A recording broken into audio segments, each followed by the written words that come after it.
Equal হবে ব্র্যাকেটে লিখতে হবে f square equal to c, f square equal c,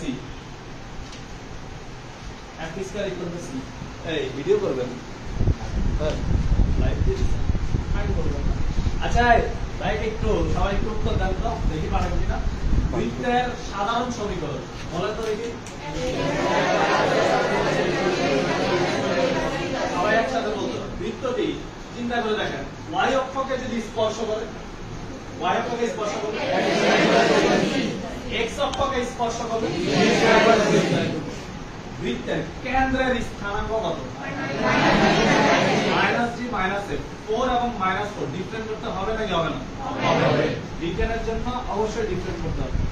আচ্ছা আমাকে একটা কথা বলেন, ব্যাসার্ধের সূত্রটা কি বলেন তো দেখি। এখন বলতে হবে এক বৃত্তের একটি বহিস্থ বিন্দু থেকে কয়টি স্পর্শক টানা যাবে? একটা, দুইটা।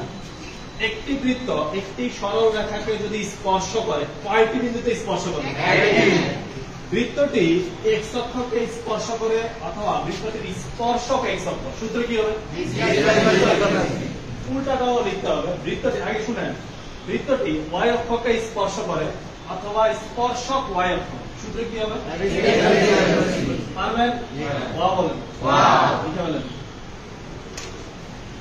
ঠিক আছে, বৃত্তটি যদি y অক্ষকে স্পর্শ করে অথবা স্পর্শক y অক্ষ, বৃত্তটি y অক্ষকে স্পর্শ করে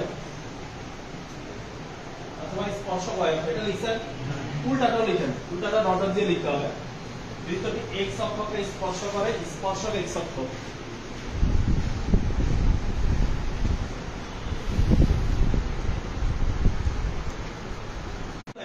আমাদের x অক্ষকে স্পর্শ করলে কোশ্চেনটা কি x অক্ষকে স্পর্শ করে না y অক্ষকে স্পর্শ করছে? স্পর্শক y অক্ষ। আচ্ছা স্পর্শক y অক্ষ অথবা y অক্ষকে স্পর্শ করলে আমরা সূত্র জানি f square equal to c। চারটা অপশনের মধ্যে যেই অপশনটা f স্কয়ার ইকুয়াল c এর মানের ইকুয়াল হবে ওটাই হবে আমার অ্যানসার। কথাটা বুঝছো? তাহলে অপশন এ তে দেখো, অপশন এ এর জন্য আমাদের f এর মান কত দেওয়া আছে দেখো তো। f এর মান 5 নাকি -5? 5। কেন্দ্র বললে কত হতো?